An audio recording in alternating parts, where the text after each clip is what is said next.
Selamat malam, saya Arwi Diardi.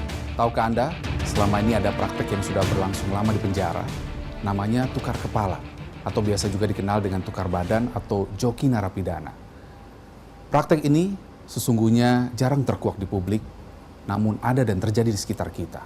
Malam hari ini Benang Merah akan membahas bagaimana praktek tukar kepala di penjara, siapa yang bermain dan bagaimana lika-likunya. Untuk itu, sudah hadir sejumlah narasumber kami malam hari ini di studio. Yang pertama ada Pak Joko Stiono, Direktur BIM Kemas dan PA Kemenkumham. Selamat malam Pak Joko. Selamat malam.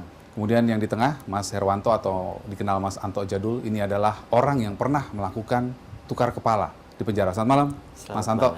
Dan yang terakhir Irjen Polisi Purnawirawan Beni Mamoto, mantan Deputi Pemberantasan BNN. Selamat malam Pak Beni. Ya, sebelum kita berbincang kita akan lihat terlebih dahulu sesungguhnya apa sih tukar kepala itu. Tukar kepala adalah praktek mengganti pelaku dengan orang lain atas informasi pelaku atau orang lain yang menggantikan pelaku. Sifatnya bisa pelaku kejahatan yang lebih besar atau lebih kecil. Jadi mungkin bahasa yang lebih dikenal masyarakat bisa dikatakan seolah-olah sebagai joki narapidana. Saya mau ke Pak Beni dulu. Sesungguhnya sejak kapan Pak Beni terjadi praktek tukar kepala di penjara ini? Secara pastinya tentunya saya tidak tahu. Karena saya waktu itu ketika masih aktif bertugas di BNN, disitulah saya banyak kali melakukan operasi yang menyangkut narapidana di lapas. Jadi informasi itu tentunya kami peroleh dari para narapidana, baik yang kami tangkap, kami proses, maupun yang sudah keluar.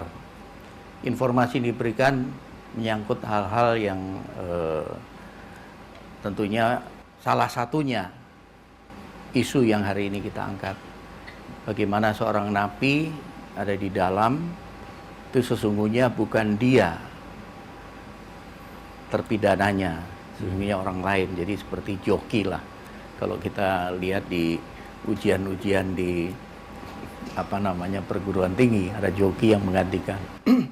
Di samping juga berbagai macam modus yang dilakukan oleh para napi yang tentunya di sini bekerja sama dengan oknum-oknum yang nakal ya. Jadi oknum-oknum yang nakal inilah yang memungkinkan hal-hal seperti itu terjadi. Artinya tentunya ada kerjasama satu dengan yang lain, kemudian adanya imbal balik lah, sehingga hal itu terjadi. Berbagai macam modus yang pernah kami dengar dari pengakuan para napi ini, diantaranya ada yang keluar untuk beberapa hari, sementara ada yang menggantikan supaya ketika dicek jumlahnya tetap sama. Baik. Terkait modus itu nanti kita akan elaborasi lebih dalam Pak Beni. Saya mau ke Pak Joko dulu.